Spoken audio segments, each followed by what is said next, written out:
Hi, this is Laura Homan, Quality Assurance Director with StraightScore. Today, we will explore how to enter scores, how to use the Readback feature to proof scores, and how to quickly view any issues with scores. It's time to log in. Let's start by setting the scene.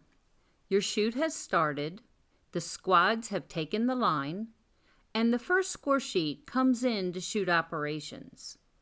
As usual, you would have a staff member double-check the scores. Now it's time to enter those scores. At the Shoot dashboard, select Enter Scores. Your screen automatically opens to those events that are identified as shooting in the Shoot Control panel. Notice in this example, we can enter scores for events 6 and 7. We want to begin by making sure the cursor is on the first sub-event for the first shooter. Let's enter the scores for that shooter. Use your number keys, and you want to use 2 digits when you enter a score.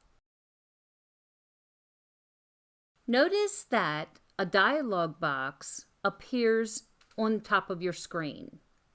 The dialog box indicates that a score has changed. If a shooter has a score of 9 on a sub-event, you need to enter that with a 0. So the score would be 09. Then you just keep going.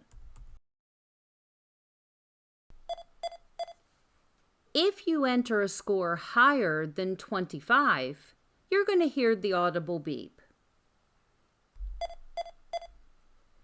Just make sure your cursor is in the right location and continue.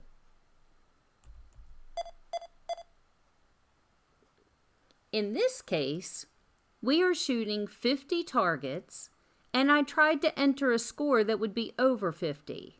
Again, the audible beep occurs. Entering scores for a 200 target event is just as easy.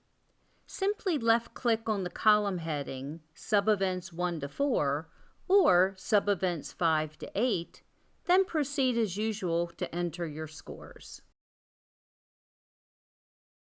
Let's say that we have a shooter who becomes disqualified.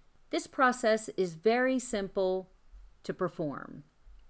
At the end of each score, you'll see an exclamation point, left-click, and you can disqualify a shooter.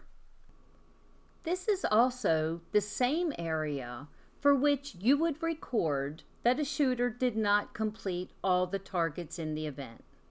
In the situation of a 200 target event, let's say that this shooter only wanted to shoot 100 targets.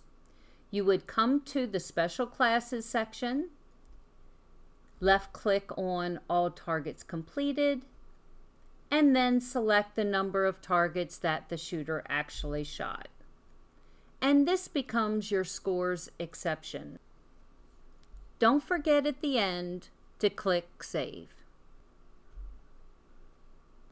Notice that the shooter has a Did Not Finish indication next to the score. Remember that beep we talked about earlier? You'll notice that the pro tip indicates if you don't like the beep, just hold down the Alt key and press the letter M. That will disable the beep. Once you finish entering the scores for a particular squad, you'll want to double check the accuracy of your score entry. Obviously, you can compare the scores entered with the score sheet, but you can also have the scores read back to you.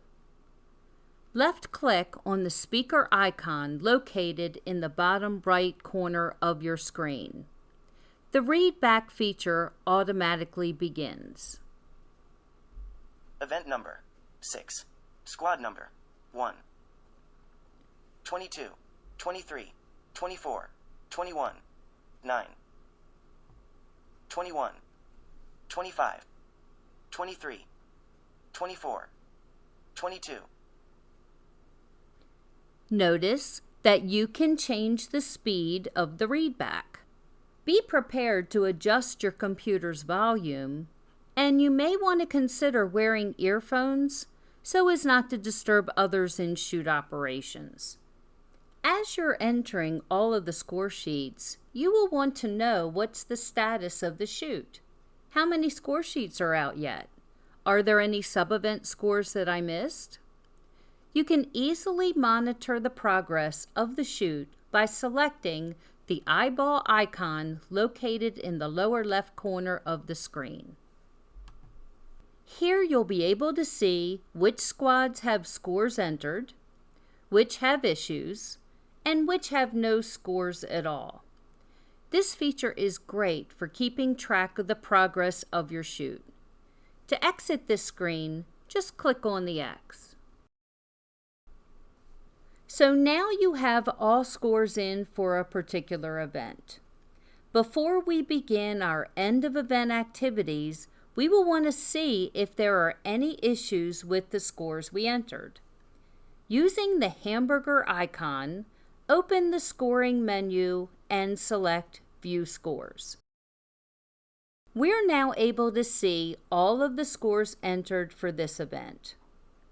We can sort by squad, we can sort by shooter, we can even sort by score. But we really only want to see if there are any issues or problems with the scores we've entered. So select Show Issues Only. And here we see that we have one shooter that does not have a score. We would want to pull that squad sheet and double check the scores. Best practice indicates that you perform the Show Issues Only feature before you do any end of event activities. Once this report is clean, then you are ready to end your event. Once this screen is clean and there are no shooters that have issues, you're then ready to run the end of event activities such as your high gun report and your options. Until then, do not proceed. You can even download your file to a CSV. Let's say you were posting that file somewhere. Let's review a few important reminders before we conclude. If you cannot select your event when you first open the Enter Scores screen, go to the Chute Control panel and check that the event is marked Shooting.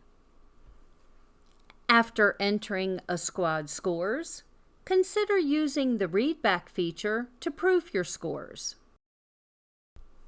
Monitor your event's progress by using the eyeball icon frequently during the chute. And finally, before running any reports or before performing any end-of-chute activities, always use the View Scores process until there are no issues with your scores. And that is how simple it is to enter scores in Chute Pro Cloud. If you have any questions, please feel free to leave them in the comments or contact us via the club dashboard. Additional resources are available in the video description below. If you found this tutorial helpful, please hit the thumbs up button. Consider subscribing to see when we post new tutorials, and hit the bell icon to get notified when we post new content. Thank you for watching.